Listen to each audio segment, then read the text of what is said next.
আলহামদুলিল্লাহ ওয়াসসালাতু ওয়াসসালামু আলা রাসূলিল্লাহ ওয়া আলা আলিহি ওয়া সাহবিহি আজমাইন। আসসালামু আলাইকুম ওয়া রাহমাতুল্লাহি ওয়া বারাকাতুহু।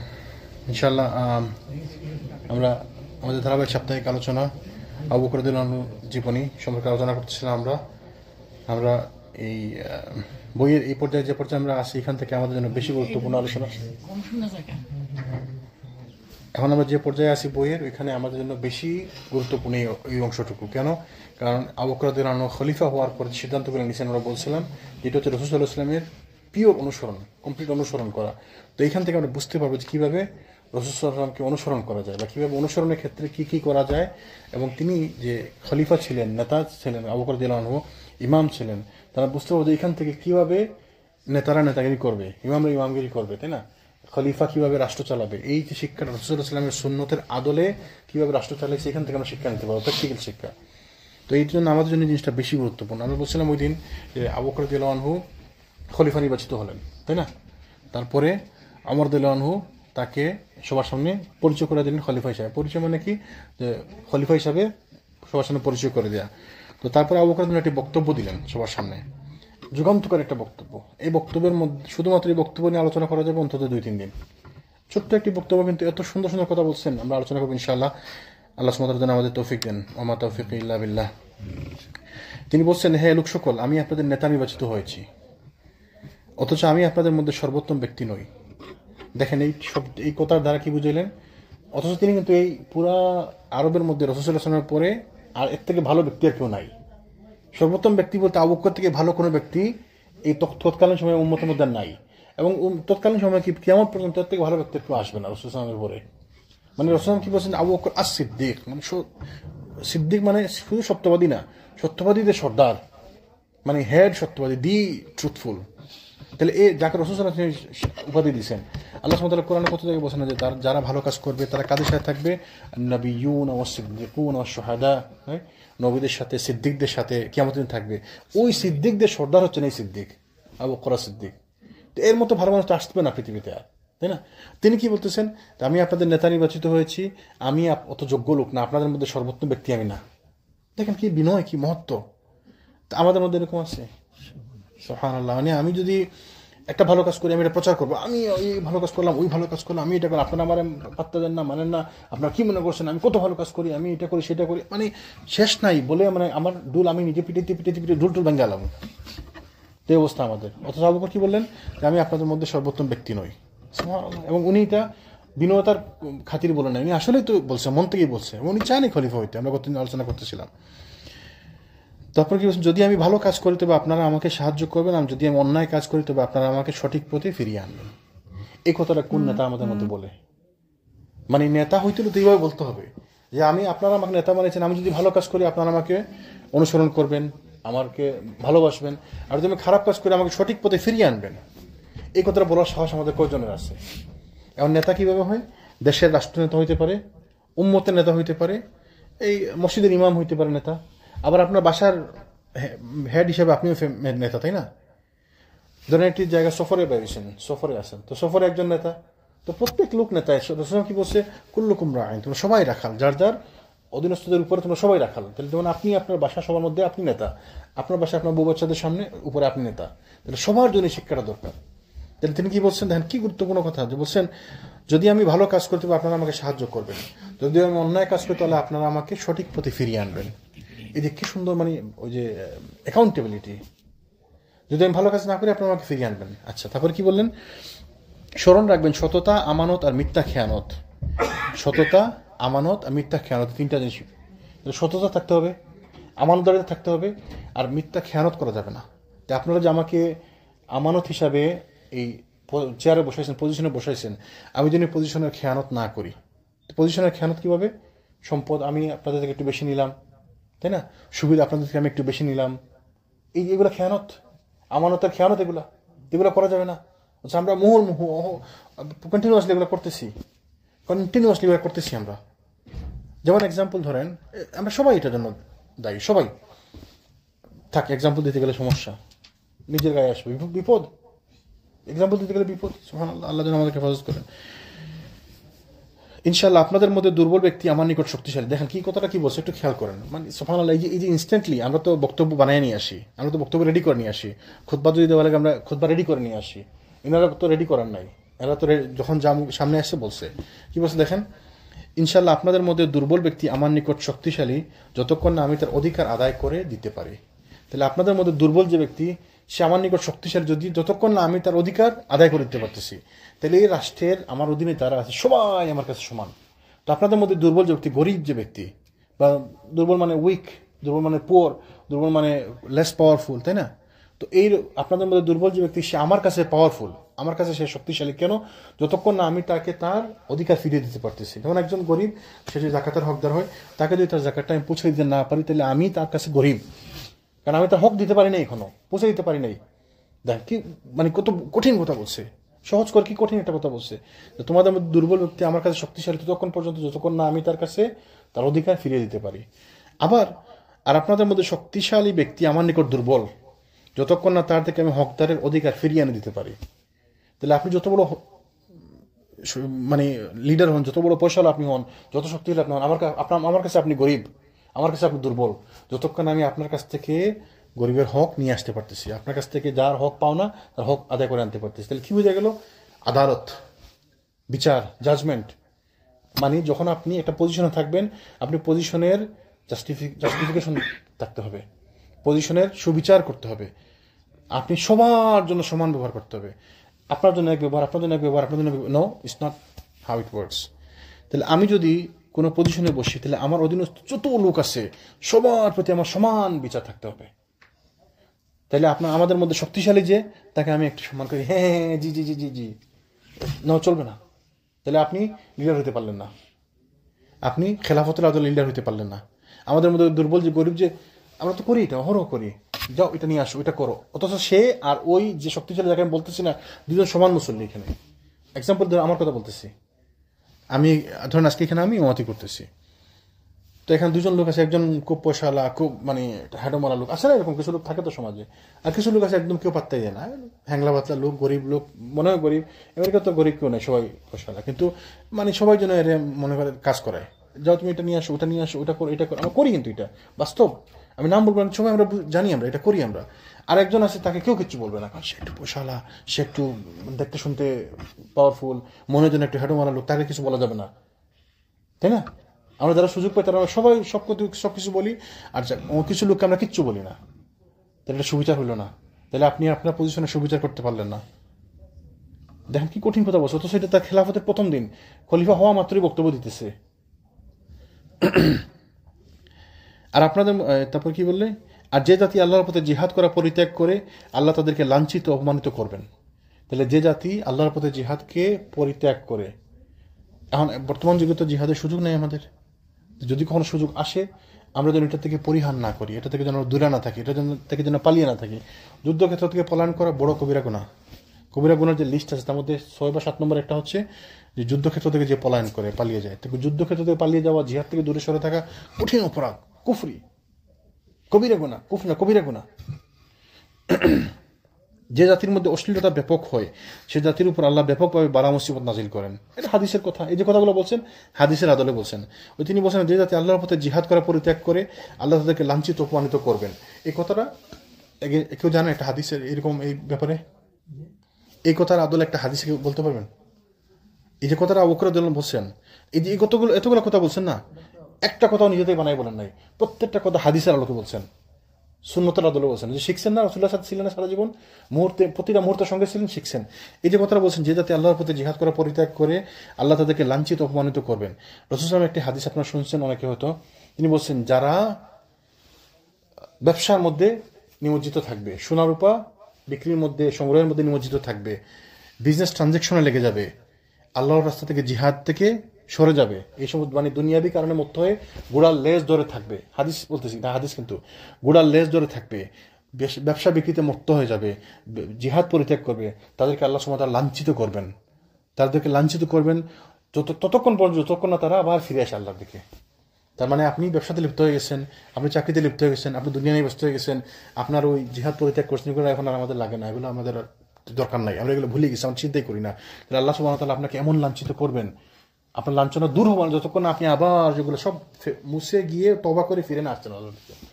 তা আমাদের লাঞ্ছনা থেকে আমার বন্ধ থাকবে, আমরা কি বুঝতেছি আমরা? তো এই জন্য আমরা লাঞ্ছিত, আমরা লজ্জায় আমরা কারোর সাথে বলতে পারি যে ভাই আমি মুসলমান। কোনো জায়গায় গেলে আমরা পরিচিত লজ্জা করে আমাদের মুসলমান।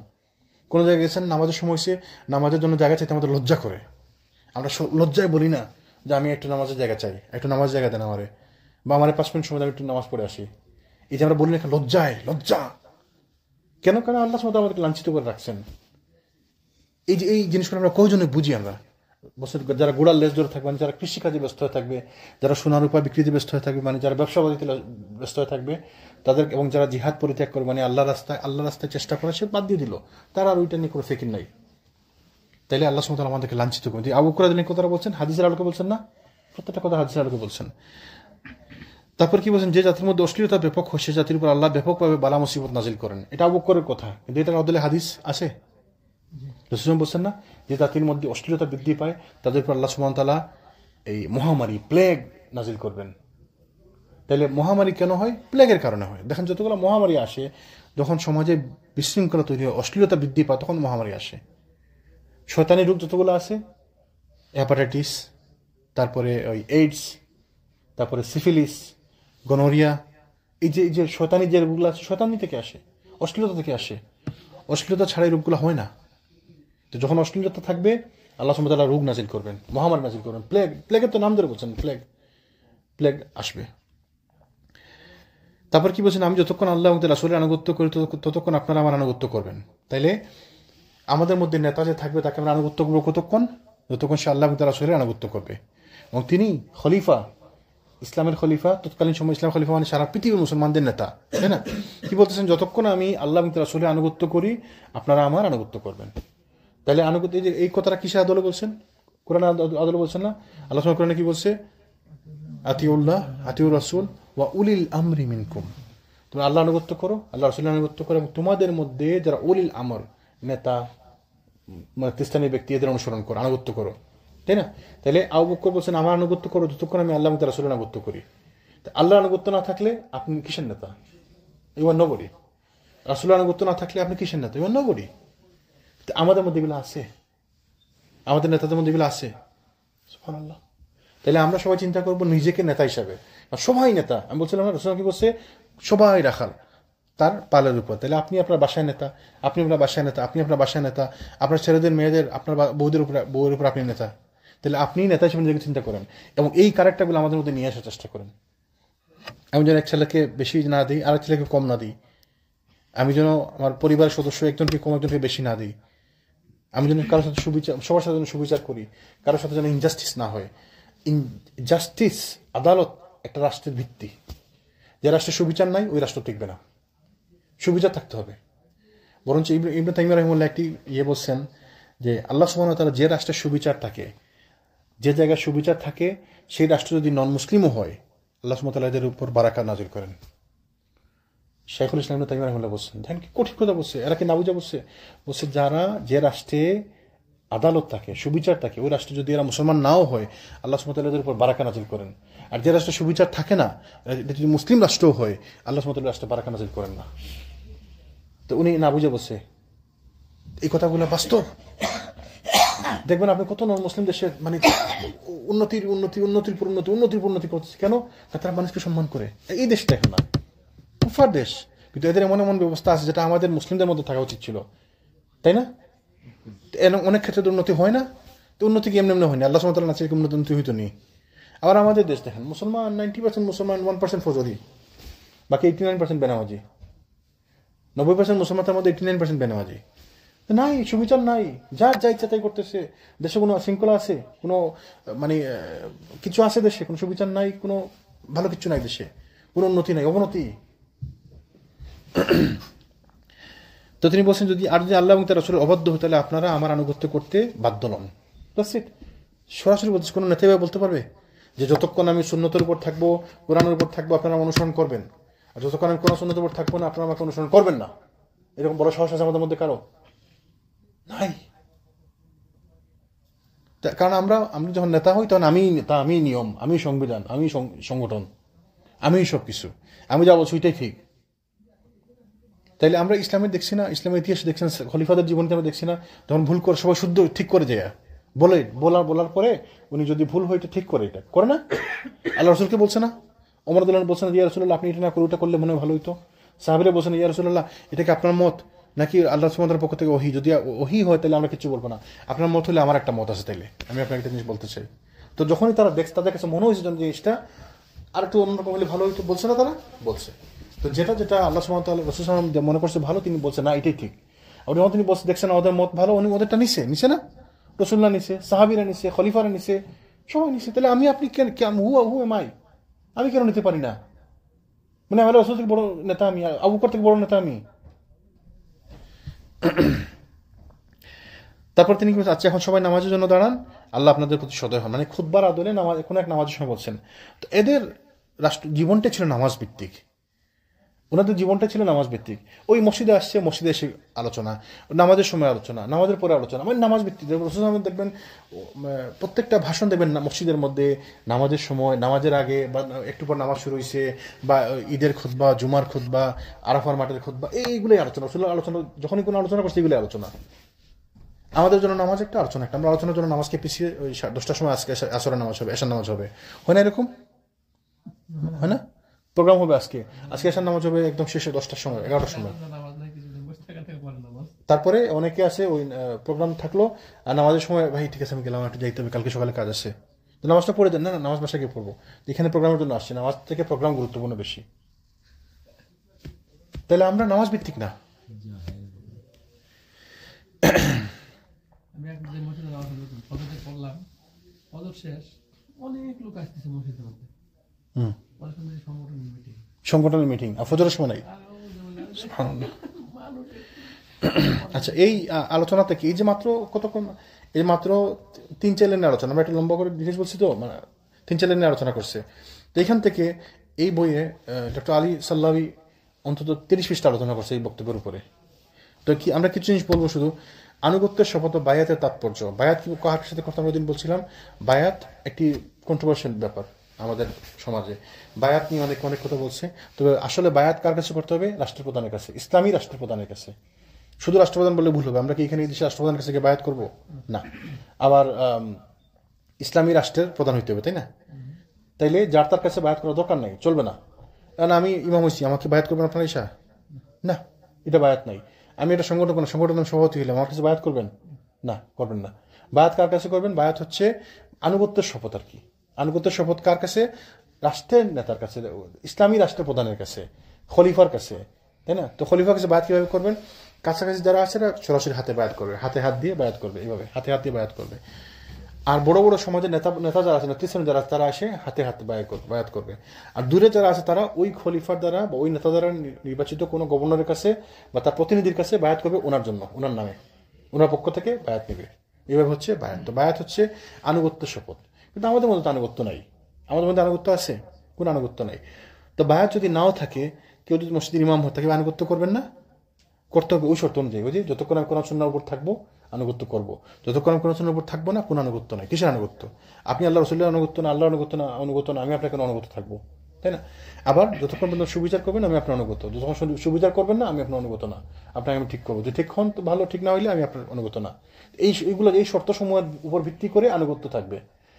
জরুরি না যে বায়াত করতে হবে এই মুহূর্তে, জরুরি না যে বায়াত করতে হবে এই সংগঠন সভাপতির কাছে, কিন্তু সংগঠন সভাপতির আনুগত্য করতে হবে যতক্ষণ সে ওই শর্তগুলোর মাধ্যমে, শর্তগুলোর উপর ভিত্তি করে আনুগত্য করতে হবে। আল্লাহ যেন আমাদের বুঝার তৌফিক দান করেন। আনুগত্যের ব্যাপারে, বায়াতের ব্যাপারে রাসূল বলছেন একটি হাদিস আছে, যদিও হাদিসটাকে অনেকে মিস এক্সপ্লেনেশন করে, কিভাবে বলে, মান মাতা ওয়া লাইসা ফি উনুকিহি বাইআতুন মাতা মিতাতান জাহিলিয়া। আর যে ব্যক্তি মৃত্যুবরণ করলো আর তার ঘাড়ে আনুগত্যের কোনো শিকল নেই, তার মৃত্যু জাহিলিয়াতের মৃত্যু। মানে যে মৃত্যুবরণ করলো অথচ বায়াতের মধ্যে ছিল না, তার মৃত্যু জাহিলিয়াতের মৃত্যু। তো এইটাকে অনেকে অনেকভাবে ব্যাখ্যা করে। তার যারা বায়াতের পক্ষে এরা এটাকে বলে, দেখছো নি তোমার বায়াত না করলে কি হবে, বায়াত করতে হবে। আসলে ব্যাপারটা এমন না। ব্যাপারটা হচ্ছে যেন বায়াত মানে কি, যেন আপনি ইসলামের মধ্যে থাকতে হইব। আপনি যদি এখন রাসূল সাল্লাল্লাহু আলাইহি ওয়াসাল্লামকে না মানেন, কোনো ইমামকে না মানেন, তাহলে কেমনে হইবে? তাহলে আপনি কেমনে ইসলাম পালন করবেন? আপনি যদি রসুলামকে না মানেন, উলামাদের না মানেন, তাহলে কেমন ইসলাম পালন করবেন? তো এইখানে ব্যাপারটা হচ্ছে, অথবা যদি সমাজে ইসলামী রাষ্ট্র দিলে বায়াত করতে হবে, বা ইসলামী রাষ্ট্রের খলিফার আমি যদি আনুগত্য না করি তাহলে কেমনে হবে, তাই না? যখন তো ইসলামী রাষ্ট্র নাই, তাহলে ওই প্রশ্ন আসে না। আর এইটার যদি সাধারণ অর্থ ধরেন, সাধারণ অর্থ কি, আমরা ইসলামের আনুগত্য করতে হবে, ইসলামের আন্ডারে থাকতে হবে, তাই না? তো এটাকে অনেক অনেকভাবে ব্যাখ্যা করে আল্লাহ যেন আমাদের বোঝার তৌফিক দান করেন। তারপর আমরা একটি পয়েন্ট আলোচনা করি ইনশাআল্লাহ, আবু বকরের খেলাফতের সময় প্রণীত আইনসমূহের উৎস। তো ওই যে ওনার খেলাফতের সময় যে আইনগুলো নিয়ে আসছে, যেসব আইন প্রণয়ন হয়েছে, বাস্তবায়ন হয়েছে, সমাজে যেগুলো সংবিধান হিসাবে মানে সমাজে পরিচিত হয়েছে, এগুলো কোত্থেকে আসছে? কোরআন থেকে, হাদিস থেকে। তাহলে প্রত্যেকটা আইন কোন জায়গা থেকে আসছে? কোরআন থেকে, হাদিস থেকে। তাহলে ইসলামের সংবিধান কি? কোরআন। ইসলামের কোনো সংবিধান নাই, ইসলামের সংবিধান কোরআন থেকে বানানো হয়েছে এবং কোরআন থেকেই বানানো হবে।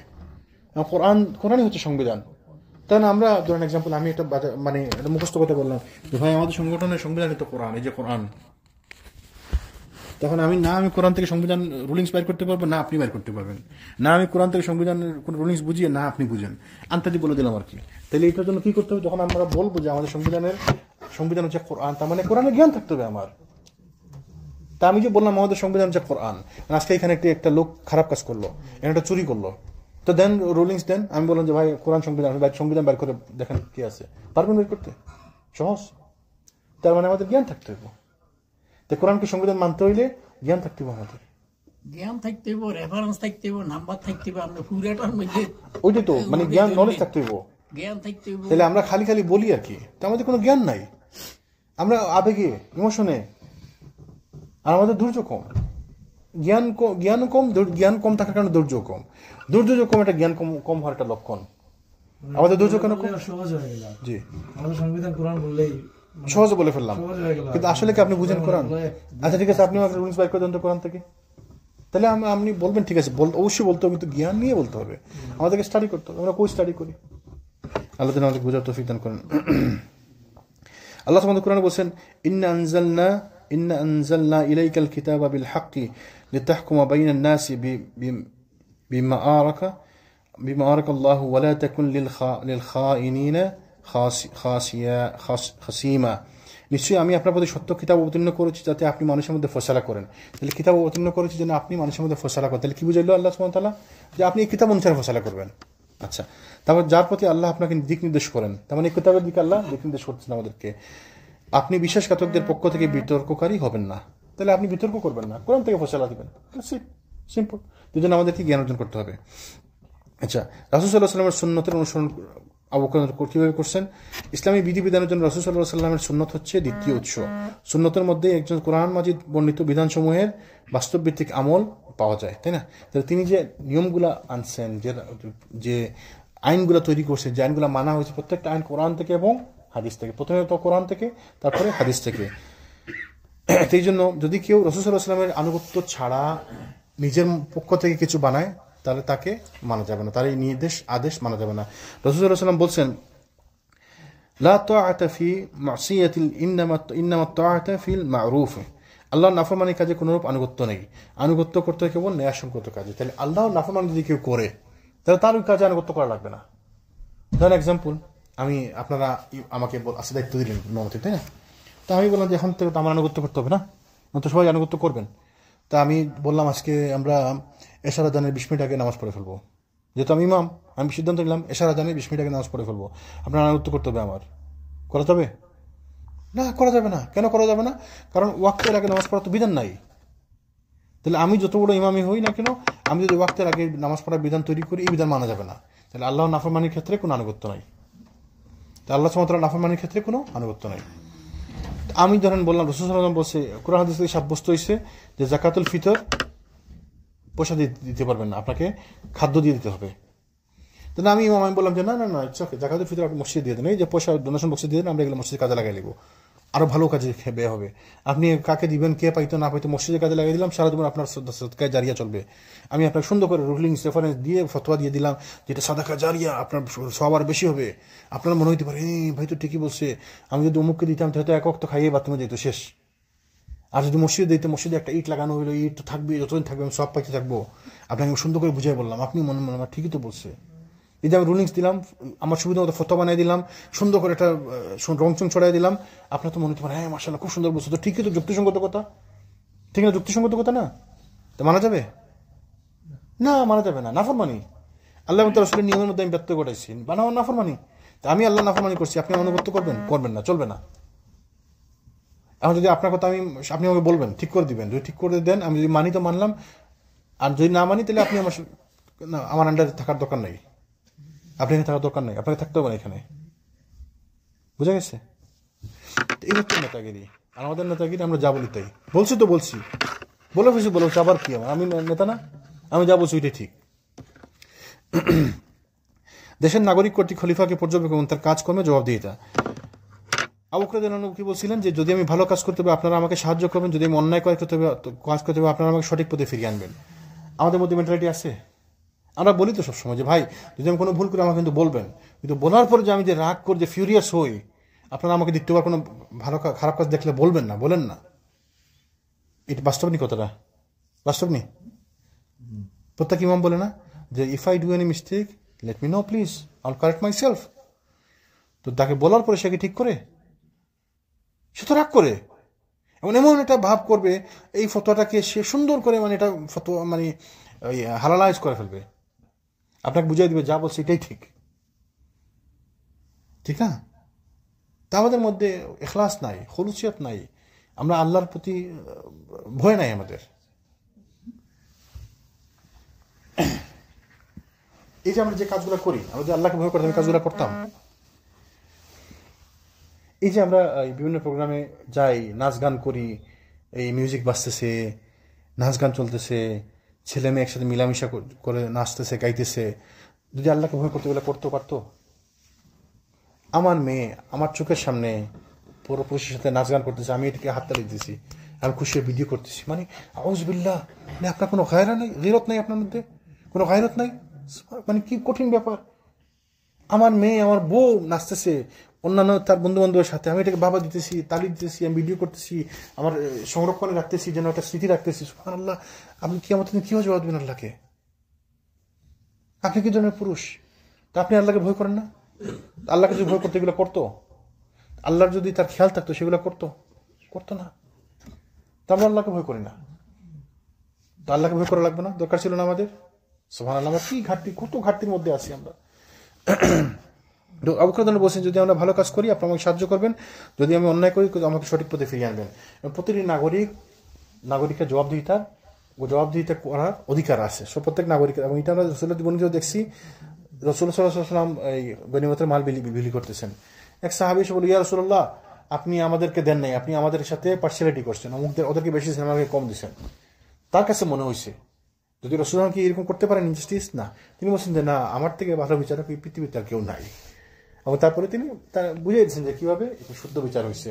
ওই লোকটা বুঝে নেই আর কি, তার কাছে মনে হয়েছে যেন এটা সুন্দর বিচার হয় না, এবং সে বলছে। তাহলে আমাদের জবাব দিতে থাকতে হবে।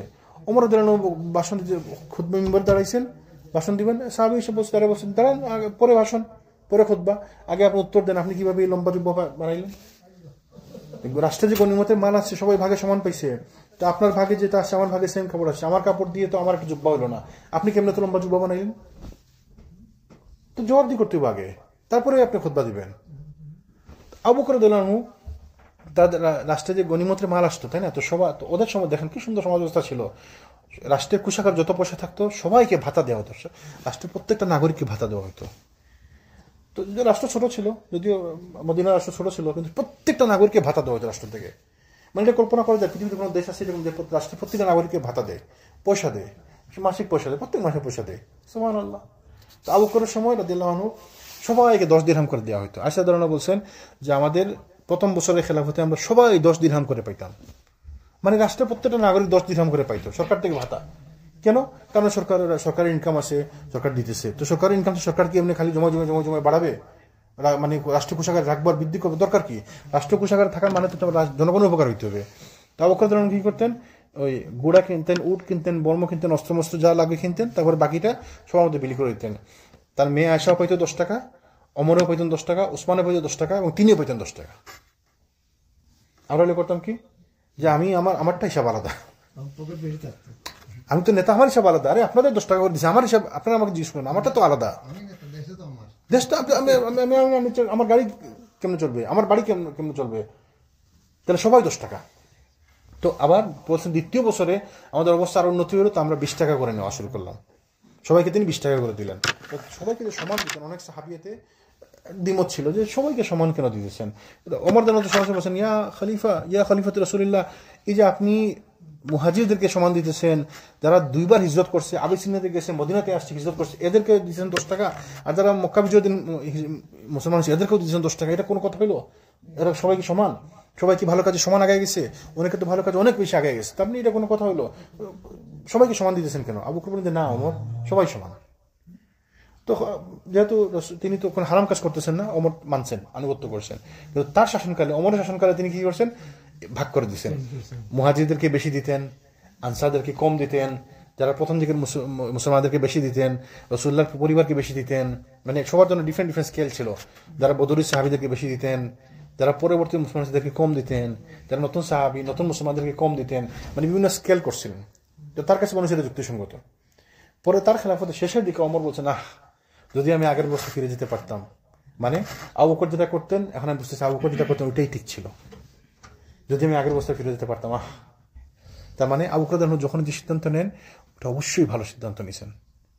যদিও ওমর বুঝতে পারেননি, ওমর মনে করছেন যে না এটা থেকে ওইটা ভালো, যে আজকের 5 ওয়াক্ত নামাজ আছে, তাহলে আমি গুরুত্ব বেশি দিব না, আরেকজন আসে 1 ওয়াক্ত আসে বা মাঝে মধ্যে আসে, দুজনকে সমান। আবু বকর বলছেন দুজন সমান। ওমর বলছেন না, উনি বেশি আসে উনি বেশি পাবে, হে কম আসে হে কম পাবে, হেদেরিতে মুসলমান সে কম পাবে।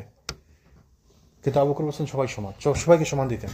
সুবহানাল্লাহ। মানে চিন্তা করতে, রাষ্ট্রের কাঠামো চিন্তা করেন, সবাই বেতন পায় রাষ্ট্র থেকে, সবাই বেতন পাইতেছে, রাষ্ট্র সবাই বেতন দিতেছে। আমাদের সমাজে সবাই মিলে রাষ্ট্রকে দেয়, আর রাষ্ট্র খালি খায়। রাষ্ট্র মানে কি, যে সরকার প্রধান থাকে খালি টাকা নিতে নিতে নিতে ক্যালকুলেটর ধরে না ভাই, ওই টাকাগুলো কোনো অঙ্ক নাই, মানে কোনো কথায় যে মানে টাকাগুলোর যে নাম কি বলতে পারবে না।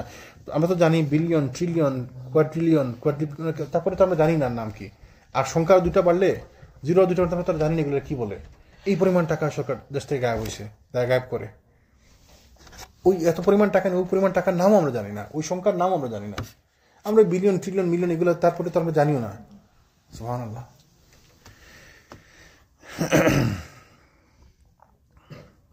তারপরে নসিহার ব্যাপারে রাসূল সাল্লাল্লাহু আলাইহি ওয়াসাল্লাম কি বলছেন? আবু বকর বলছেন যে আপনারা আমাকে নসিহত করবেন। কিভাবে বলছেন? রাসূলুল্লাহ হাদিসের আলোকে বলছেন। রাসূলুল্লাহ কি বলছেন?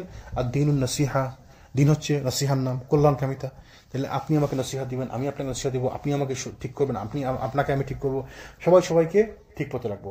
আমি যদি কোনো ভুল করি আপনি আমাকে ঠিক করবেন, আপনি যদি কোনো ভুল করেন আমি আপনাকে ঠিক করবো, হিকমতের সাথে। এখানে আমরা একটা ভুল করি, আমরা এখানে একটা ভুল করি, এইটা একটু আলোচনা করার দরকার আছে। আমরা এখানে বিশাল ভুল করি। ধরেন এক্সাম্পল, উনি আপনি ভুল করতেছেন না, এখন কোনো একটা ভুল করতেছেন, ধরেন আমি সাথে সাথে সবার সামনে আপনাকে আমার এটা আপনি কি করলেন, এটা কোনো কথা হলো, এটা আপনি কি বললেন, তাহলে আপনার খারাপ লাগবে না ভালো লাগবে? অবশ্যই খারাপ লাগবে। যদিও আপনি আসলেই কাজটা সুন্দর করতেছিলেন না, আমি আসলে আপনাকে ভালো পরামর্শ দিচ্ছিলাম, কিন্তু এমনভাবে পরামর্শটা দিলাম, সবার সামনে আপনাকে পরামর্শ দিলাম, দিয়ে আপনাকে একদম পুরো বেইজ্জত করে দিলাম। এটা হইলো? এটা দাওয়াতি পদ্ধতি না, আমি ক্ষতি করলাম বেশি। এরপরে কি হবে? আপনি আমার উপরে রাগ করবেন, আপনি দিনের উপর রাগ করবেন, যেটা কোনো কথা এরকম, এটা কোনো দিন হইতে পারে, এমন হতে পারে আপনি রাগ করে এই কাজটা বন্ধ করে দিবেন, যে ভালো কাজটা বলতে চাইছিলাম আপনি ওটা বাদই দিবেন, ওটা করবেনই না হয়তো। তো আমি লাভের থেকে ক্ষতি করলাম তো বেশি ভাই। তাইলে হেকমতের সাথে এই আঙ্কেল মুরব্বী মানুষ, আঙ্কেল কত বয়স্ক, আমার বয়স অলমোস্ট ডাবল ওনার বয়স, উনি যদি ভুল করতে পারে না পারে, এবং উনি ভুল করলে আমি ওনাকে সাথে ধরে এইটা আপনি কি করলেন আঙ্কেল, বেয়াদবের মতো, আমি বেয়াদবের মতো ঠিক করতে পারবো, এটা ঠিক? এটা হয় না। উনি মুরব্বী মানুষ, একটা যদি ভুল করা থাকে আমি বলবো, সুন্দর করে বোঝাবো, একটু সুন্দর করে, একটু হিকমতের সাথে। যেমন হাসান হোসেন দেখছেন, এক লোক ভুলভাবে অজু করতেছে, খেয়াল করেন জিনিসটা, খেয়াল করেন, হিকমত দেখেন। এক লোক ভুল করে অজুর মধ্যে ভুল করতেছে, তো মুরব্বী লোক কিভাবে বলবেন যে আপনি ভুল করতেছেন অজুর মধ্যে? তারা দুজন কি বুদ্ধি করলেন, তারা দুজন বললেন যে ওনার কাছে কিভাবে শিখাবো, তো গেলেন তার কাছে গিয়ে বললেন যে আঙ্কেল আপনি একটু দেখেন, আমরা দুজন অজু করি, দেখেন তো কার অজুটা ঠিক হয়, বুঝছেন? তো দুজনে মিলে, হ্যাঁ না এটা বলে নাই তো, ওনারা বলছে আপনি একটু দেখেন, আমরা দুজন অজু করি, দেখেন আমাদের মধ্যে কারটা ভুল। তো দুজন অজু করছে, হাসান হোসেন অজুতে ভুল হতে পারে? রাসূলুল্লাহর কাছ থেকে শিখছে, অজু ভুল হতে পারে? তো উনি যদিও মুরব্বী, কিন্তু উনি তো হাসান হোসেনের থেকে বড় কি আর হইতে পারে, সম্মান কি বড় হয়? তো তারা অজু করছে, উনি দেখছে, দেখার পরে মনে মনে চিন্তা করলো, আরে এই বাচ্চাগুলো আমার শেখানোর জন্য এটা করতেছে না, তাহলে কি সুন্দর, মানে উনি উনি ওনারা তো বলা লাগবে আপনি ভুল করছেন, এবং উনি যে ভুল যেটুকু ছিল শিখে গেল ওদের অজু দেখা। এরা তো উস্তাদ, এরা তো শেখ, এরা তো ইমাম, এরা যারা করবে ওটা তো ঠিক। তো এদের অজু দেখে উনি নিজের ভুলটা শুদ্ধ করে ফেললো। এই যে একটা হেকমত আমাদের মধ্যে এগুলো আছে। আমি বরঞ্চ যদি আপনার একটা ভুল পাই, আপনাকে কিভাবে শিক্ষা মিচ্ছা আপনার গুতাইয়া মানে আপনার শেষ করে দিব। আমি পাইছি আপনারে, হ্যাঁ আজকে আপনারে পাইছি বন্দুকের নলে, আপনারা আমি ফুটা করে ফেলাম, ওই সুযোগে আপনারা শেষ করে দিব। ভাই ভুল তো মানুষ করবে। এক সাহাবি মসজিদে আসছে, ভুল করছে নামাজ, বলছে তুমি আবার পড়ো নামাজ। তা আবার ভুল করছে, বলছে তুমি আবার পড়ো। তা আবার ভুল করছে, বলছে তুমি আবার পড়ো। 3 বার পড়ার পরে বলছি ইয়া রাসূলুল্লাহ, আমি এর থেকে ভালো নামাজ আমি আর পারি না, আমি কি ভুল করতে বুঝতেছি না, তো আমি এর থেকে ভালো নামাজ আর পারি না। তারপর তিনি শিখিয়ে দিচ্ছে তারে। একবার 2 মসজিদে এসে পেশাব করে দিচ্ছে, মসজিদে এসে পেশাব করেছে। আমাদের এখানে যদি কেউ পেশাব করে আমরা মানবো? বেদুইন সে মুসলিম নন মুসলিম মসজিদে এসে পেশাব করছে, এই দেশে হয়তো মারতাম না, বাংলাদেশ হইলে এরা শিক্ষা মিচ্ছে একদম শেষ করে ফেলতাম। কোর্টে আমার কেস, আমার ওদের কেস নিত না, কেন মসজিদে এসে পেশাব করছে। রাসূলুল্লাহ কি বলছেন যে ইটস ওকে, লেট হিম গো, তাহলে এখানে তোমরা 1 বালতি পানি ঢেলে দাও। তো শিখাইছেন হিকমত। এক সাহাবী খুতবা মাঝখানে ইয়া রাসূলুল্লাহ আমাদের বৃষ্টি নেই, আমাদের জন্য বৃষ্টির জন্য দোয়া করেন। তো তিনি কি তাকে রাগ করছেন? বুঝছেন যে তারা আমি হয়তো পরে বুঝে বলবেন কথা বলতে জানেন, এরা এইভাবে কথা বলে, বেদুইনরা এইভাবে কথা বলে। ওই যে বলেন এক লোক বলছিল, বেদুইন বলছিল হ্যাঁ মোহাম্মদ তুমি বিচারে ভুল করতেছো। মানে কত বড় কথা, মোহাম্মদ একটা বেয়াদবি, মোহাম্মদ এইভাবে কেউ বলেনি, আবার বিচারে ভুল, মোহাম্মদ সাল্লাল্লাহু আলাইহি ওয়াসাল্লাম বিচারে ভুল করতে পারে? তো তিনি কি তারা মেরে ফেলছেন? না, হিকমতের সাথে। আমাদের ওই হিকমত না, উইজডম আমাদের মধ্যে নাই। আপনার জ্ঞান হইতে পারে 10%, আপনার উইজডম দরকার 90%। জ্ঞান যে আছে, জ্ঞানের প্রয়োগটা তো হচ্ছে উইজডম, যে কিভাবে প্রয়োগ করবো। যে আমার জ্ঞান আছে, আপনি বেদাত করছেন, আপনি বেদাতি, জান আপনি বেদাতি, আপনার কোনো কথা নাই। আপনার জ্ঞান আছে, বেদাতের জ্ঞান আছে আপনার, তো সে যেটা করছে বেদাত আপনি বুঝতেছেন, কিন্তু যদি তাকে বললেন এই বলার মধ্যে তো ভুল আছে, এই তো বেদাত সে ছাড়বো না কখনো। আপনি যেভাবে তারা বলছেন সে ছাড়বে? আপনি মনে করছেন আজকে একটা লোক আসলো এখানে, এই যে মসজিদে একটা লোক আসলো মনে করেন, তারা আমি আজকে এখন তারা সব ঠিক করতে পারবো? সম্ভব না। এটা পদ্ধতি না। রাসূল সাল্লাল্লাহু আলাইহি ওয়াসাল্লাম কোনো 23 বছর দাওয়াত কাজ করছেন, নূহ আলাইহিস সালাম 950 বছর দাওয়াতি কাজ করেছেন, 950 বছর। নূহ আলাইহিস সালাম নবী, আল্লাহ রাসূল। উলিল আজমি মিনকুম রাসূল, আল্লাহ সুবহানাহু ওয়া তাআলা যে 5 জন শ্রেষ্ঠ রাসূল দিয়েছেন তাদের মধ্যে একজন হচ্ছে নূহ আলাইহিস সালাম। মানুষের জন্য প্রেরিত সর্বপ্রথম রাসূল হচ্ছে নূহ আলাইহিস সালাম। 950 বছর দাওয়াতি কাজ করছে, তার ছেলেরা বুঝতে পারে না। তো আপনি কেমন ধারণা করেন যে আমি একজন লোককে আজকে আসছে, তারা এখন নগদ ঠিক করে দিব তারে? আর আরো কিছু ভয়ঙ্কর কথা, ভাই আপনার নামাজ হয় না, আপনার ইসলাম নাই, আপনি বাতিল, আপনি খারিজ, এগুলো তো ভয়ঙ্কর কথা। আপনি এগুলো বলার কে, কোন সাহস বলেন আপনি এগুলা? মানে আমার যে নামাজ হয় নাই এটা তো আল্লাহ সুবহানাহু ওয়া তাআলা বুঝবে, আপনি আল্লাহ দায়িত্ব নিচ্ছেন, আপনি কি আমার আল্লাহ নিয়ে? এটা তো আমার আল্লাহ বুঝবে আমার নামাজ হয়েছে কিনা হয়েছে নাই। যদি মানে একদম গ্রস আমি মিস্টেক করি, আমি শিরিক করি, আমার জন্য গ্রস কোনো ভুল করি, সেটা বলবেন, বুঝেই বলবেন, বলার তো পদ্ধতি আছে।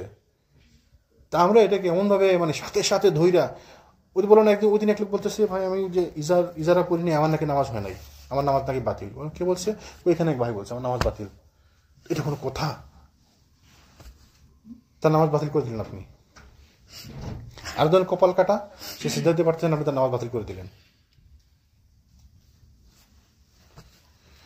আল্লাহ সুবহানাহু ওয়া তাআলা আমাদেরকে বুঝার তৌফিক দান করুন। ইসলাম সহজ, আসলে সহজভাবে নিলে সহজ, তাই না? তো ওই লোক আমরা বলতেছে ভাই আল্লাহ রাসূল কি বলছে না যে তোমরা সহজ করে দাও, আল্লাহ কি কোরআন বলছে তোমরা সহজ করে দাও, তো আমরা কঠিন করতেছি কেন? তো আমি বললাম যে এইভাবে নিবেন না। আসলে ইমাম সাহেব যে বলে মাঝে মাঝে জোর করে, উনি এনকারেজমেন্টের জন্য বলে। উনি কি কখনো বলছেন নামাজ হবে না? এটা তো বলে নাই। উনি এনকারেজমেন্টের জন্য বলে যে আপনারা সবাই পেন্টের বইটা পড়ার অভ্যাস করেন, যেন আপনার শেপটা না বোঝা যায়, তাই না? তো এনকারেজমেন্টের জন্য বলে, তার মানে না যে আপনি নামাজ হবে না। তো আমাদের মধ্যে কোন এক ভাই অতি উৎসাহ বলে দিছে যে আপনার নামাজ হবে না, আপনার নামাজ তো হয় নাই। তো এইগুলা ঠিক না, এগুলা ঠিক না, আমাদেরকে সতর্ক থাকতে হবে। আল্লাহ যেন আমাদেরকে বুঝার তৌফিক দান করেন। তো আমরা দিনুন নসিহা করবো সবাইকে, তাই না? রাসূল বললেন, সাহাবীরা বলেন ইয়া রাসূলুল্লাহ কিসের কল্যাণ কামাইতে, কার প্রতি করলাম, মানে কাকে নসিহা করবো, কিভাবে নসিহা করবো? তিনি বললেন যে কার প্রতি? বললেন লিল্লাহি ওয়ালি কিতাবিহি ওয়ালি রাসূলিহি ওয়ালি আইম্মাতিল মুসলিমিনা ওয়া আম্মাতিহিম।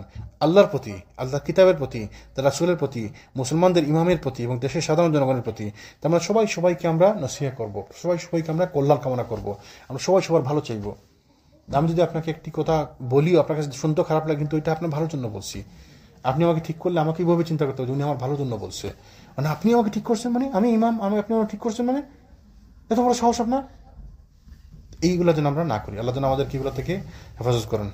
আমরা যেন এই সাহাবীদের জীবনী থেকে শিখতে পারি। এগুলো হচ্ছে প্র্যাকটিক্যাল লেসন। এই যে সাহাবীদের জীবনীগুলো একদম প্র্যাকটিক্যাল লেসন, এগুলো থেকে যেন আমরা শিখে আমাদের জীবনে আমরা ইমপ্লিমেন্ট করতে পারি। আল্লাহ সুবহানাহু ওয়া তাআলা যেন আমাদেরকে তৌফিক দেন। সুবহানাকাল্লাহুম্মা ওয়া বিহামদিকা আশহাদু আল্লা ইলাহা ইল্লা আনতা আস্তাগফিরুকা ওয়া আতুবু ইলাইক।